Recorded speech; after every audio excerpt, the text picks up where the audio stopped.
Baik, saya sambung dengan apa yang disampaikan oleh Pak Dr. Roy Suryo. Jadi terkait dengan kejadian kerusuhan atau riots yang terjadi beberapa hari ini dan ternyata juga belum selesai ya. Karena kalau kita lihat di media sampai dengan malam ini pun masih terjadi kerusuhan di beberapa kota. Terakhir di Bandung ya. Terakhir Bandung di Unisba dan Unpas ya. Dan ini kita juga lihat di media pada malam hari ini pun juga masih menunjukkan beberapa kejadian kerusuhan masih terjadi di beberapa kota seperti Makassar dan sebagainya. Ini sebetulnya adalah domino efek, ya, domino efek dari 10 tahun terakhir di mana rakyat terlalu banyak diberikan kebohongan-kebohongan. Termasuk diantaranya yang kami angkat dalam riset kami yaitu kebohongan terkait dengan ijazah Presiden ke-7 Joko Widodo. Dan ada satu temuan yang saya dapatkan dalam salah satu riset yang kami bukukan di buku Jokowi's White Paper ini adalah adanya yang disebut sebagai epidemic distrust. Epidemic distrust artinya ketidakpercayaan yang meluas, yang menjadi seperti penyakit ya, menular ke segala arah. Dan menurut hitungan analisis statistika kami, epidemic distrust ini telah mencapai 73%. Artinya rakyat itu sudah memiliki ketidakpercayaan kepada pemerintah. Dalam hal ini adalah rezim yang lalu, 10 tahun itu, dan kemudian kerusuhan-kerusuhan yang terjadi ini adalah sebagai sebuah puncak gunung es. Maka kami sangat mengkhawatirkan persoalan ijazah itu adalah trigger, ya, trigger di mana epidemic distrust itu betul-betul terjadi.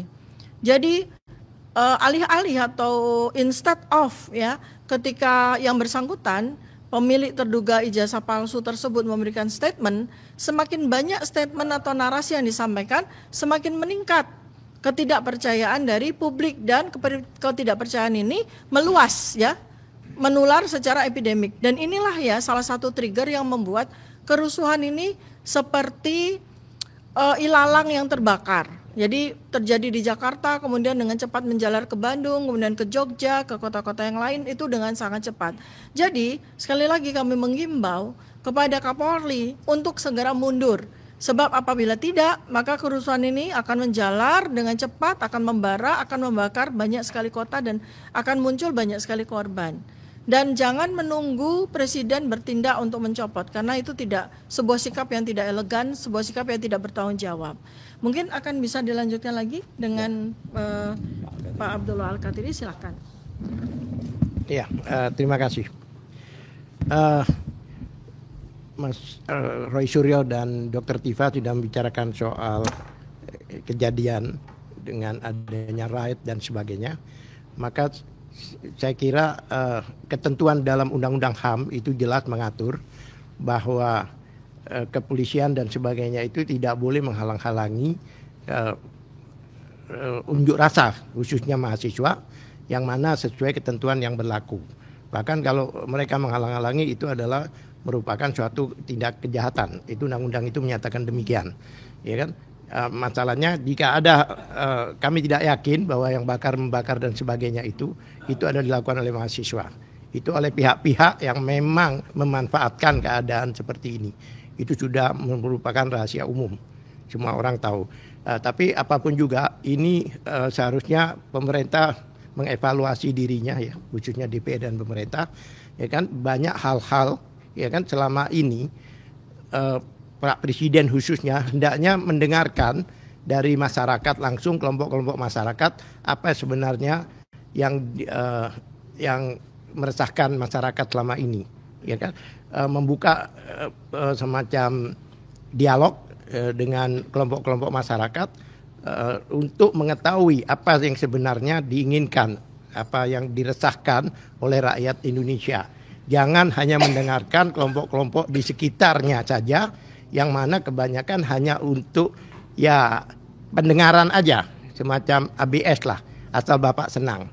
Fakta di lapangan, ya kan, dan banyak hal-hal yang memang harus ditinjau kembali, kebijakan-kebijakan yang dirasakan langsung oleh rakyat. Contohnya kebijakan-kebijakan menaikkan tunjangan, gaji, ASN dan sebagainya, kemudian DPR dan sebagainya, yang di lain pihak rakyat ditekan untuk membayar pajak, bahkan memperluas objek-objek pajak, ya kan. Kemudian BPJS segala ditingkatkan, yang mana berdampak langsung pada masyarakat. ya kan? Kemudian banyak hal-hal yang kami tidak yakin ya, dan diduga masyarakat tidak yakin bahwa kebijakan-kebijakan yang tidak masuk akal itu diketahui oleh presiden dan atas arahan presiden itu sendiri. Banyak masyarakat menduga, ya kan? Seperti contohnya banyak kebijakan-kebijakan yang tidak bisa diterima dengan akal sehat, ya kan? Seperti contohnya ada pemblokiran, contohnya pemblokiran rekening itu yang dilakukan oleh PPATK ya. PPATK yang mana bukan kewenangan PPATK dalam pemblokiran itu. PPATK itu hanya merupakan melihat traffic daripada keuangan. Jadi tidak mempunyai kewenangan untuk menutup rekening dan sebagainya itu. Nah, itu jelas meresahkan, apalagi jika mau membuka harus yang bersangkutan. Bagaimana yang orang kerja di luar negeri contohnya, yang dia mengirimkan uang ke Indonesia, yang mana biasanya keluarganya yang mengambilkan, apakah dia harus datang ke Indonesia hanya untuk membuka blokiran itu? Ya, kemudian banyak hal-hal seperti contohnya ada oplosan bensin dan sebagainya kemarin itu jelas meresahkan masyarakat. Kemudian ada informasi-informasi dugaan kebijakan-kebijakan yang contohnya masalah tanah dan sebagainya jika tidak digunakan atau ditempati akan disita oleh negara dan sebagainya. Itu hal-hal yang jelas kalau banyak pihak menyatakan berpendapat bahwa itu adalah melemahkan adalah satu kegiatan-kegiatan untuk melemahkan presiden di Republik Indonesia yang saat ini. Itu jelas, ya kan? Dan juga perlu presiden lebih serius, ya kan, meninjau kembali semua kebijakan-kebijakan termasuk menaikkan tunjangan, gaji dan sebagainya, ya kan? Itu jelas menyakiti hati rakyat. Itu jelas, yang mana rakyat bahkan ada yang tidak makan dan sebagainya gitu. Ada suatu hal yang kesenjangan yang luar biasa, kesenjangan antara bagaimana memanjakan ASN dan DPR dengan ditambahkan tunjangan dan juga budgetnya ya yang beberapa kali lipat, ya kan. Bahkan banyak usulan bagaimana kalau seandainya anggota DPR itu dibayar dengan UMR lah istilahnya gitu loh, ya kan. Kalau memang mereka mau benar-benar untuk mengabdi pada bangsa dan negara, tapi bukan kemewahan yang mereka cari. Itu suatu bukti ya kan. Apa yang terjadi, banyak orang yang memaklumi kenapa sampai banyak rakyat yang sakit hati dengan statement-statement yang dibuat oleh anggota DPR, yang mana sebenarnya statement-statement itu adalah tidak sewajarnya keluar dari mulut pejabat-pejabat.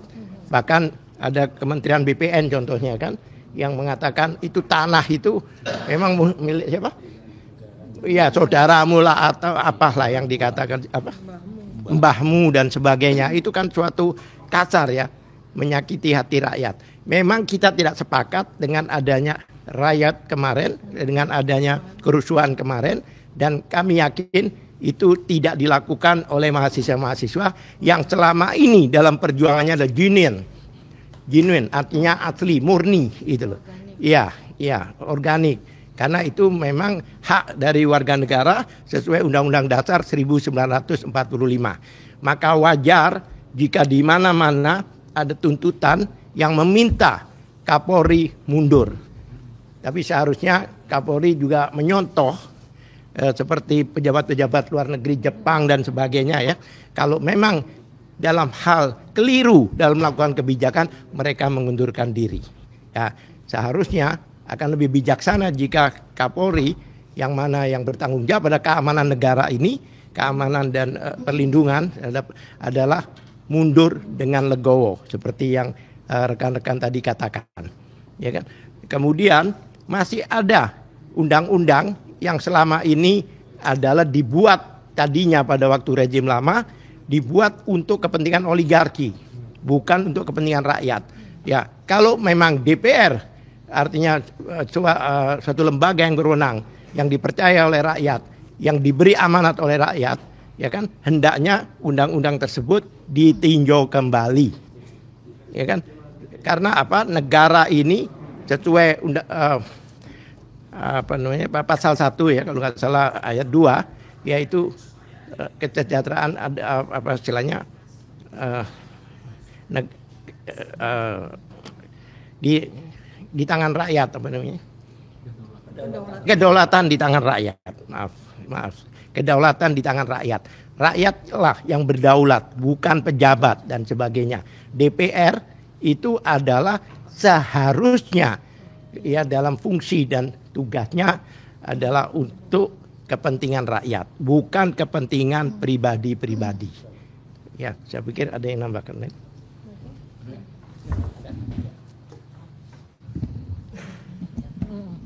Ya, nanti saya benerin. Ya. Oke. Ya. Untuk pasangin. Ya. Oke. Gimana nih masangnya nih, Pak? Tempel aja. Coba.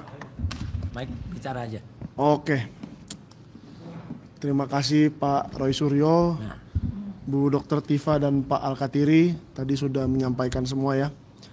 Kalau saya sedikit saja dari sudut pandang seorang jurnalis yang juga menjadi terlapor, salah satu dari 12 terlapor.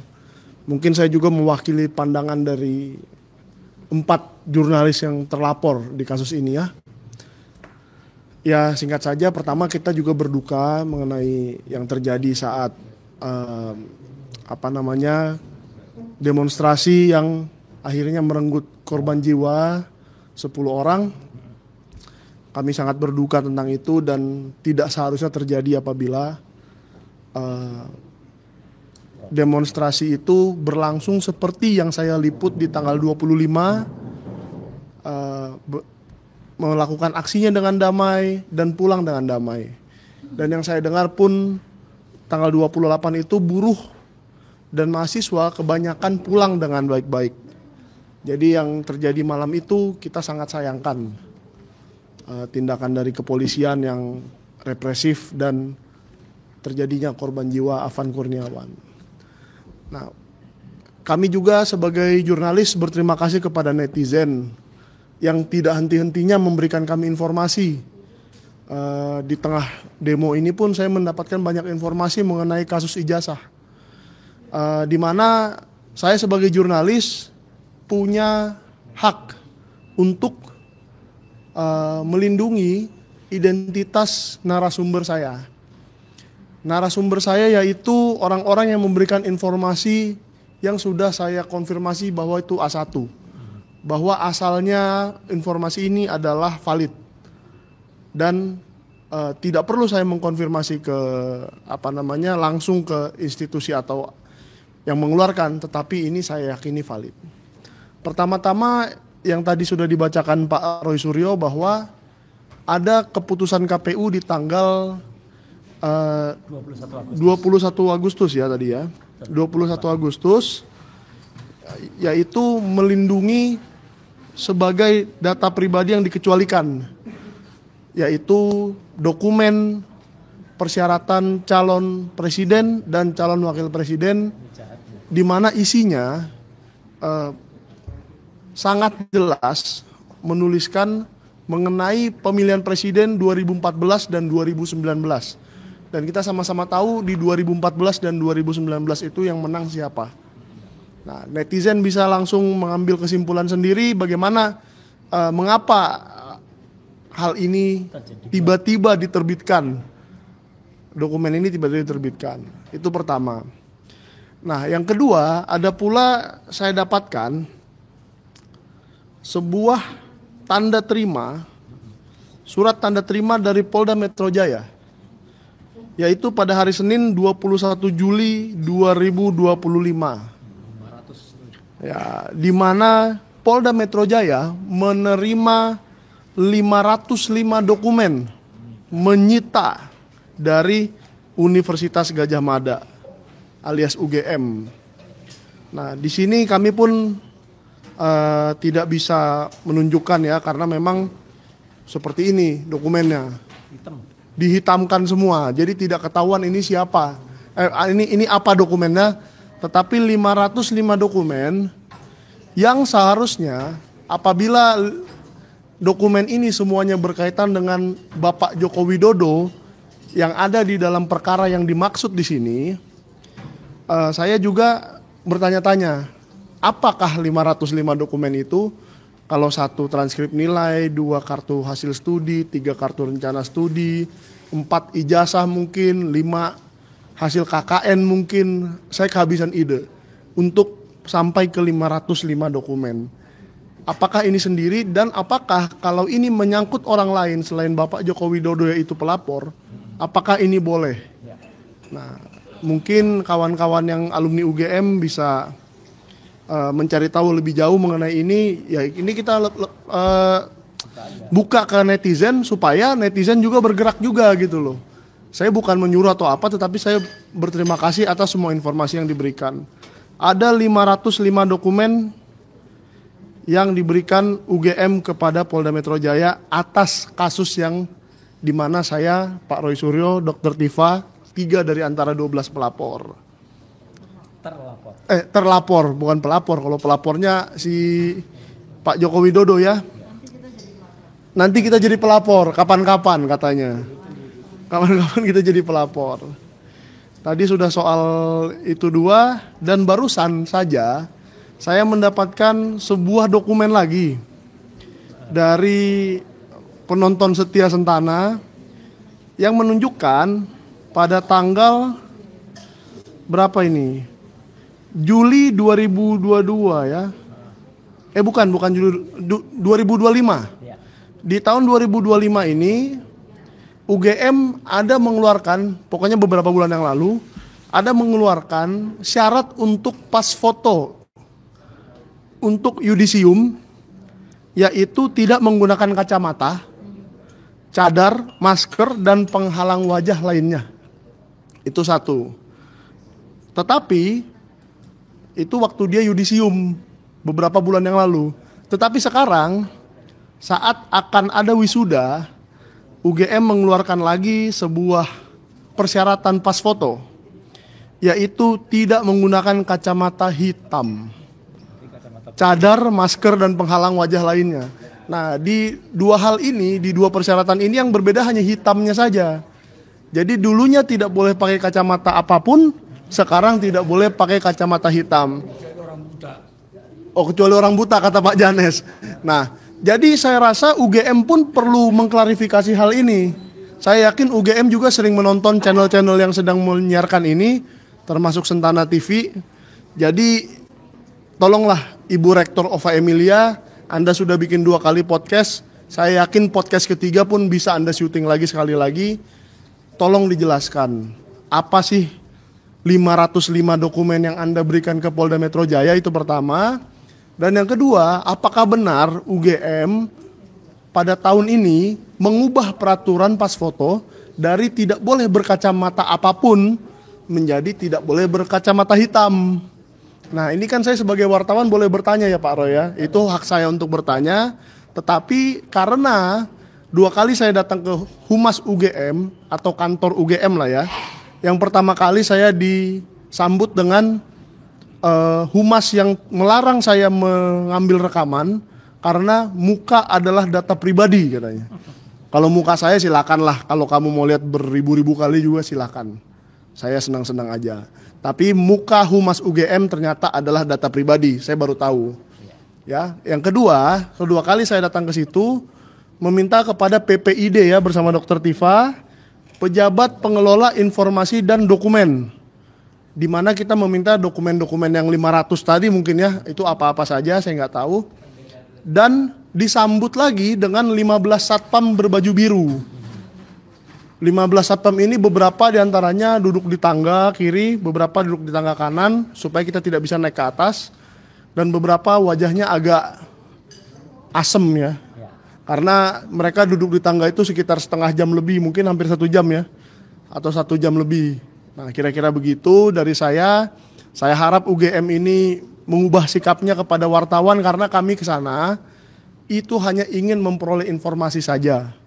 Begitu informasinya kami dapatkan, kami pulang kok.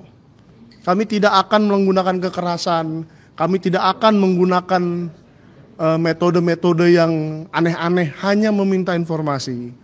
Jadi tolong UGM mulai sekarang kalau kami datang diterima dengan baik saja dan diberikan saja informasinya biar kami cepat pulang. Nah, dan terima kasih kepada semua netizen sekali lagi ya.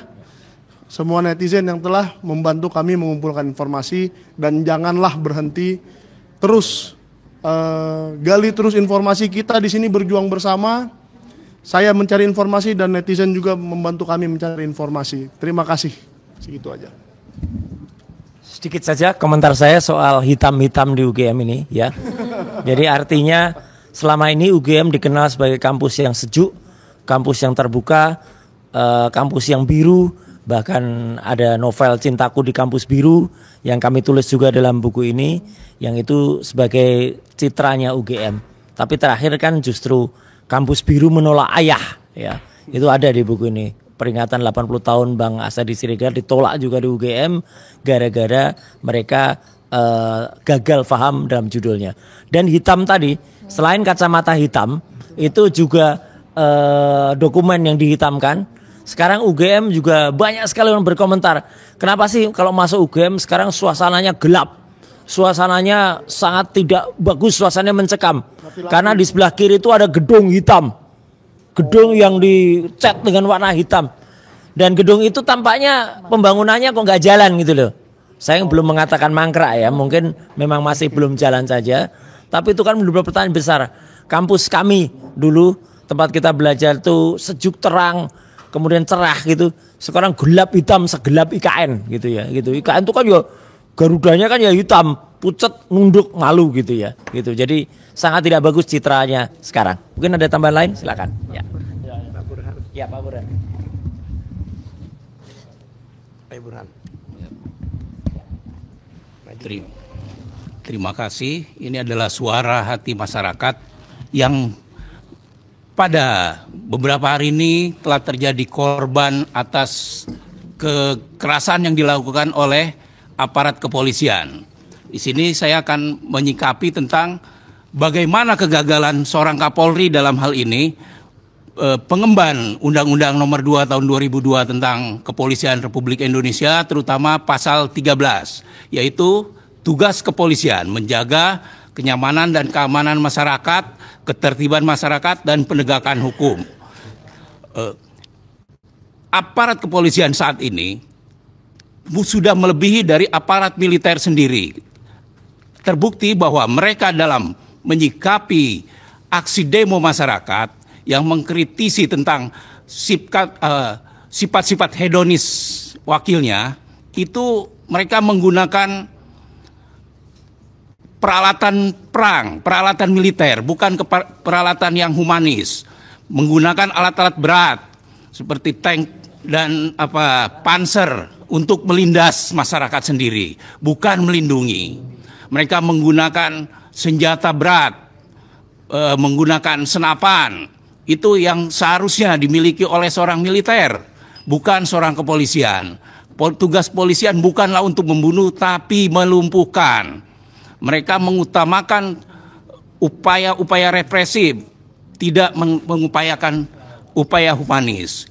Dalam hal ini saya melihat bahwa berita-berita yang hari ini ditayangkan adalah tentang pencopotan, pemecatan secara tidak hormat seorang kompol Brimob. Dalam hal ini saya menyikapi bahwa dimanapun adalah tidak ada prajurit yang salah. Yang salah, yang bertanggung jawab itu adalah komandan. Siapa komandannya saat ini? Komandan saat ini adalah Kapolri. Saya meminta Kapolri sebagai komandan tertinggi bertanggung jawab untuk mundur. Dan saya juga meminta kepada Bapak Presiden untuk berubah kepolisian agar tidak lagi berada langsung di bawah kepresidenan, tetapi harus berada di bawah kementerian, karena dia bukan untuk upaya pertahanan negara, tetapi adalah untuk keamanan masyarakat. Cukup mereka dipersenjatai dengan pistol untuk melumpuhkan, bukan pistol untuk membunuh. pistol pun dengan senjata peluru karet, atau tertinggi adalah peluru timah, bukan peluru tajam, bukan juga senjata-senjata senjata perang seperti bom. Kemarin mereka menggunakan, walaupun bom itu adalah bom air mata, gas air mata yang melumpuhkan, bukan hanya melumpuhkan kepada masyarakat yang berada di sana, tetapi melumpuhkan saraf-saraf masyarakat, terutama penglihatan dan pernapasan, yang itu dapat membunuh. Berita hari ini adalah sudah 10 orang menjadi korban atas kerusuhan dan demo yang dilakukan di seluruh Indonesia. Itu tanggung jawab siapa? Adalah tanggung jawab Kapolri yang tidak mampu menjaga keamanan dan kenyamanan masyarakat. Jadi sekali lagi kami meminta agar Kapolri segera dicopot. Dan satu hal, ketika kita melihat hedonisme yang yang dipertontonkan oleh anggota dewan, saya melihat adanya kesalahan undang-undang tentang DPR. Mereka yang berada di DPR hari ini adalah para pengusaha, artis, dan selebritis, juga para penjahat. Terutama adanya pengakuan anggota dewan yang kemarin berjoget-joget, itu mereka ternyata dia adalah mafia atas bahan bakar yang diakui sendiri dalam podcast. Itu cukup meresahkan untuk kami ini. Dan kami meminta salah satu hak DPR, yaitu hak tentang anggaran, itu segera dicabut. Karena itulah sumber mereka yang berada sekarang di Senayan itu, saat ini bagi kami 70% bukanlah seorang negarawan, tetapi seorang penjahat. Mereka mengincar anggaran-anggaran negara untuk mendapatkan fee dari proyek yang dibuat oleh mereka, diawasi oleh mereka, disetujui oleh mereka anggarannya. Jadi mereka mengawasi apa yang disetujui. Tentu ada kongkolingkong di sana, karena mereka mengejar materi, bukan mengejar kepada kemakmuran rakyat hari ini. Terima kasih. Wassalamualaikum. Oke, saya berterima kasih bahwa malam ini saya bisa gabung di tim ini, Pak. Saya Profesor Yusuf Henduk dari NTT, Pak. Saya bangga bisa gabung. Dan saya mau ingatkan ke Pak Prabowo bahwa saya sudah kirim tweet 3 kali ke beliau. Satu adalah jabatan beliau sebagai RI 1 telah dikudeta oleh geng Solo yang tujuannya untuk memuluskan RI 2. Kenapa masih tunggu lagi harus bertindak, kan? Itu satu. Yang kedua, dia selalu barusan Pak Prabowo bilang tidak takut siapapun, kan? Tapi kenapa tidak ada tindakan nyata? Nah, sekarang saya harus bacakan yang terakhir, yang ini adalah, ini saya sudah bilang, yang terhormat Presiden Prabowo, perkenankan dikirim ulang aspirasi rakyat yang disampaikan secara tertulis yang telah dirangkum dari berbagai media sosial guna dapat dipertimbangkan demi terwujudnya semacam reformasi jilid 2 agar terwujudnya cita-cita Indonesia memasuki Indonesia emas. Dan di situ ada namanya 17+8 tuntutan rakyat, itu transformasi, reformasi, dan empati. Yang pertama ditujukan kepada Kapolri. Ada 3 tuntutan. Bebaskan seluruh demonstran yang ditahan. Yang kedua, hentikan tindakan kekerasan polisi. Dan yang ketiga, tangkap dan proses hukum secara transparan. Ya, itu ya untuk apa? Untuk kepolisian. Untuk TNI, segera kembali ke barak. Kemudian tegakkan disiplin internal dan komitmen publik terhadap TNI harus ditegakkan. Untuk Kementerian Sektor Ekonomi, pastikan upah layak untuk rakyat, kemudian ambil langkah darurat untuk mencegah PHK, dan kemudian buka dialog dengan serikat buruh. Itu yang di ini. Kemudian untuk Pak Presiden Prabowo, tarik TNI dari pengamanan sipil dan pastikan tidak ada kriminalisasi demonstran.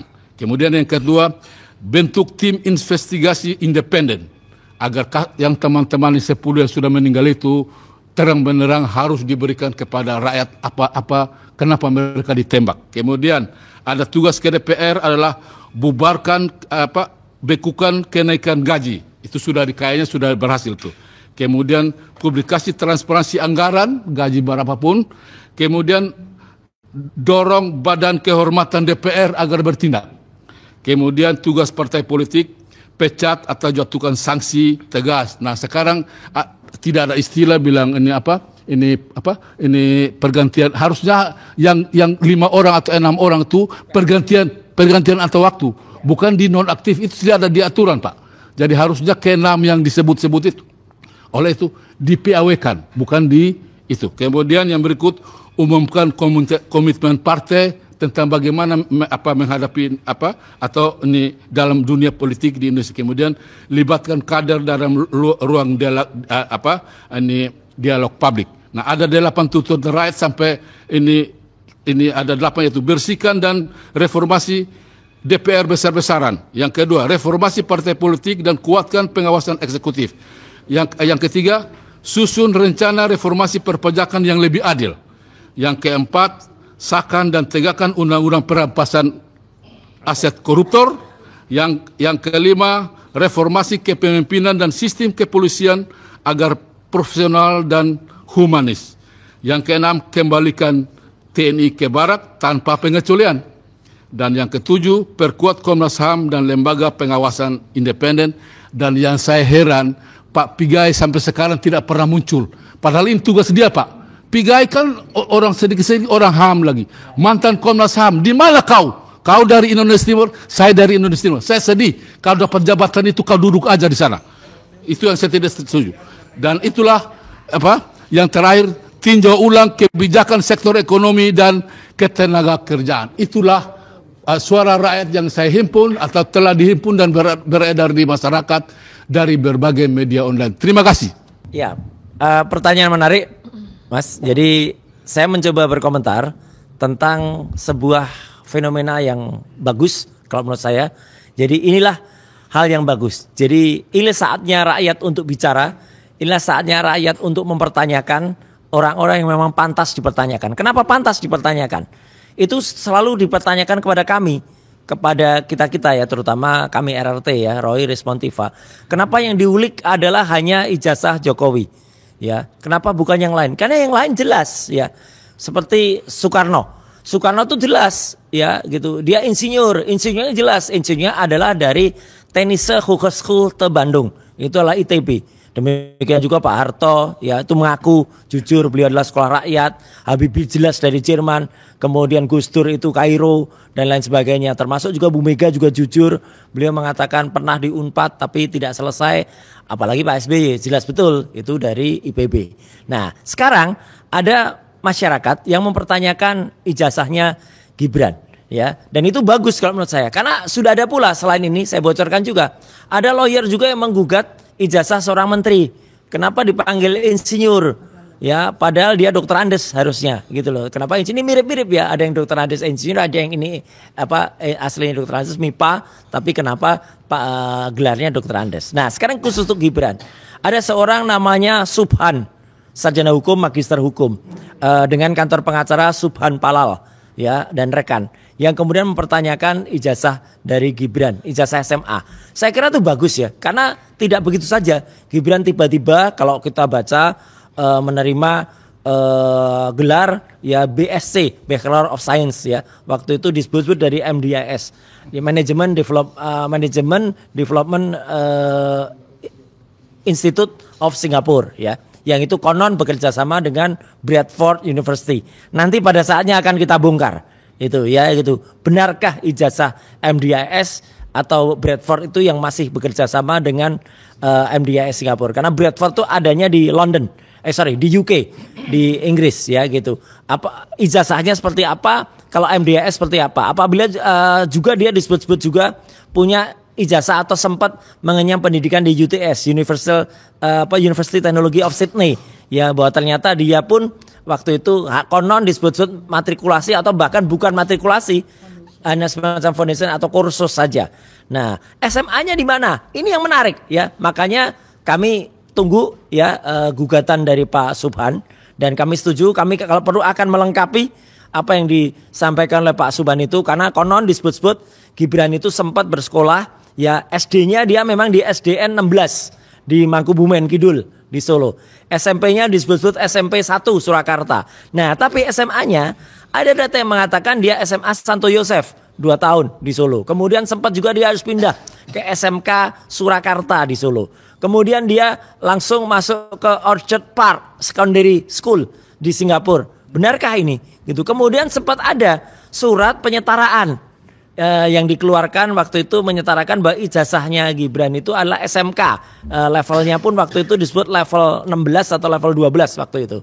Ya, level 12. Tapi surat SMK itu penyertaan itu muncul sebagai 2011 sebagai respon atas kabarnya dia di UTS gitu loh. Jadi kan aneh gitu. UTS itu harusnya levelnya strata 1 atau bahkan strata 2, kok penyetarannya SMK. Kita tunggu saja nanti apa yang kami teliti soal ini, dan itu pun sudah akan menjadi bahan bagi buku ketiga kami. Ya gitu, bukan hanya buku kedua, tapi buku ketiga kami. Itu tambahan dari saya. Berketifah mungkin ada tambahan? Atau Pak, oh ya, ya Pak Janes ini yang ditunggu-tunggu oleh banyak masyarakat nih, Pak Janes. Okay. Ya, gitu. Janes Bond. Oke, selamat malam untuk semua, dan terima kasih juga untuk Pak Dokter tadi sudah. Tadi siang kita melihat beda buku itu, beda buku betul-betul itu edukasi semua kita untuk masyarakat ya. Tapi karena termin kita ini sekarang masalah demo kemarin demonstrasi ada korban-korban daripada anarkis para pendemo, itu sebetulnya adalah satu permainan kecil yang untuk menggulingkan Pak Prabowo. Saya bisa menilai itu. Dari mana penilaian saya? Beberapa postingan, beberapa Facebook tapi nggak ditangani oleh polisi. Kenapa? Ada yang bilang mundur Prabowo. Banyak lagi lebih kasar dari situ bahasanya. Harusnya pihak polisi ambil dong itu. Jangan yang betul-betul yang mengatakan bahwa DPR itu bubarkan. Itu sebetulnya itu hanya inspirasi mahasiswa, wajar. Tuntutannya itu kenapa? Karena tuntutan daripada mereka itu seperti Bapak Profesor bilang, masalah anggaran itu udah dihapus, oke. Tapi satu lagi, permintaan mahasiswa itu adalah perampasan hak aset koruptor. Kenapa? Saya kok kurang setuju dipercepat itu. Saya jujur aja kurang setuju saya perampasan hak langsung cepat-cepat. Bereskan dulu oknum-oknumnya itu, polisi, jaksa, hakim, bereskan dulu. Percuma nanti dibikin jadi ATM mereka. Bisa itu terjadi, bisa. Karena kalau penyidik kalau makin tambah pasalnya, tambah ininya uang 86-nya. Ya nggak bisa itu, bereskan dulu.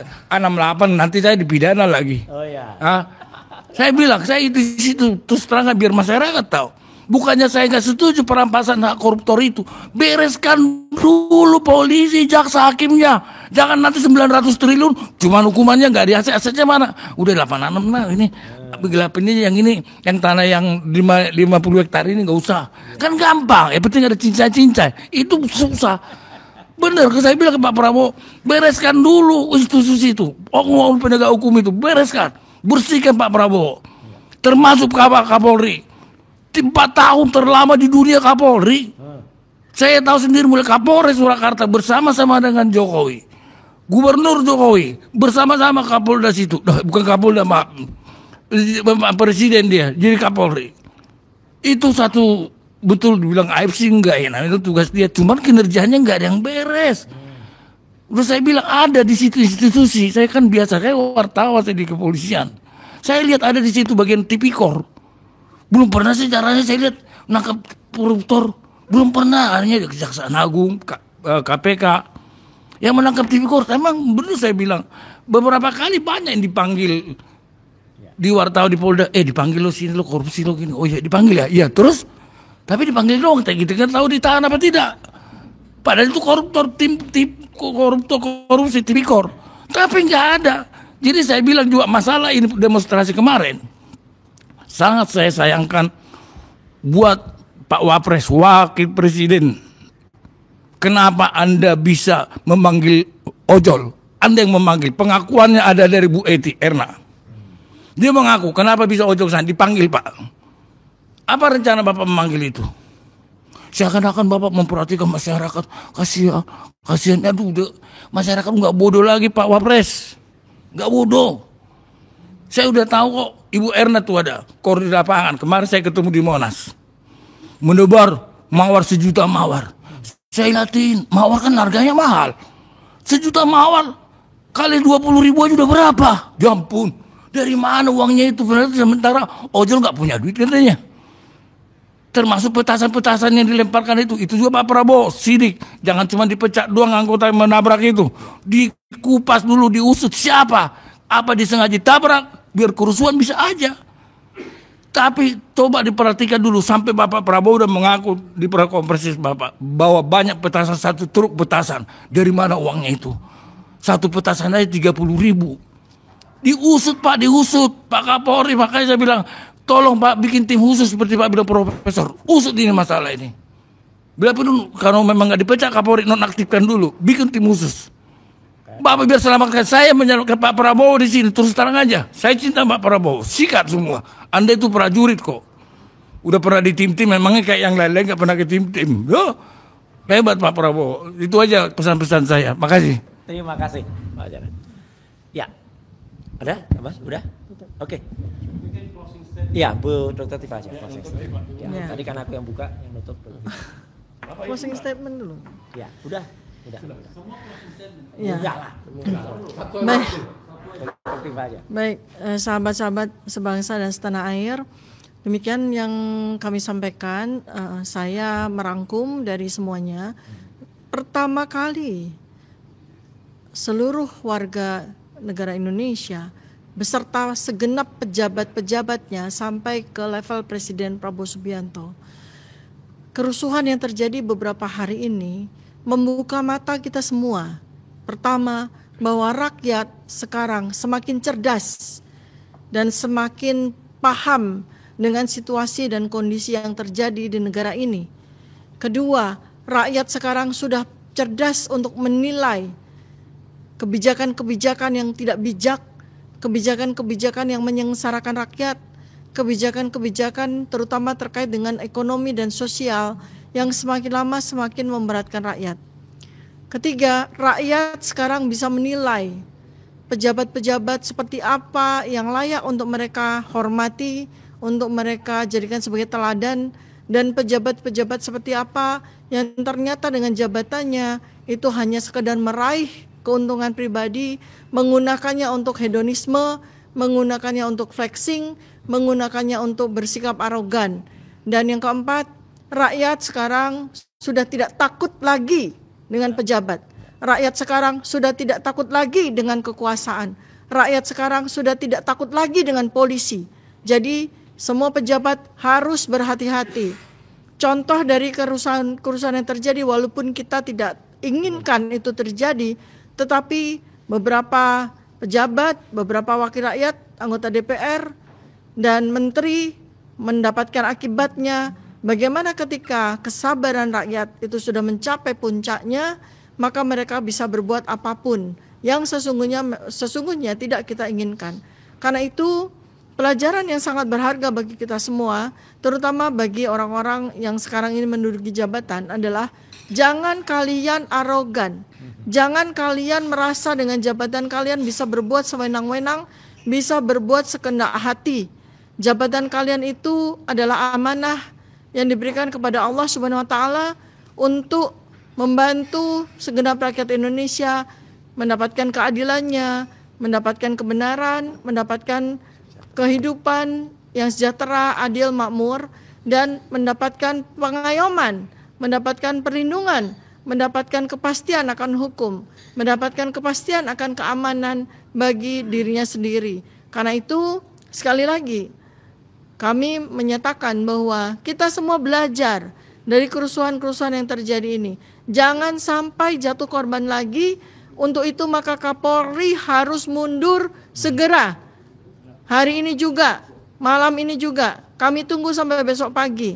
Sebab bila tidak, kita tidak tahu lagi apa yang akan terjadi ketika rakyat sudah marah. Ketika rakyat sudah menumpahkan segenap ketidaksabaran mereka, segenap kekesalan mereka, segenap kemarahan mereka, yang tentu saja kita tidak inginkan itu terjadi lagi dan akan menghasilkan korban lagi. Demikian yang bisa kami sampaikan. Mudah-mudahan segenap rakyat, sahabat-sahabat sebangsa dan setanah air bersetuju bahwa kita memiliki 3 tuntutan utama yang sesegera mungkin kita inginkan itu terjadi. Pertama adalah adili Jokowi. Kedua adalah makzulkan Gibran. Yang ketiga adalah copot Kapolri. Terima kasih. Assalamualaikum warahmatullahi wabarakatuh. Waalaikumsalam.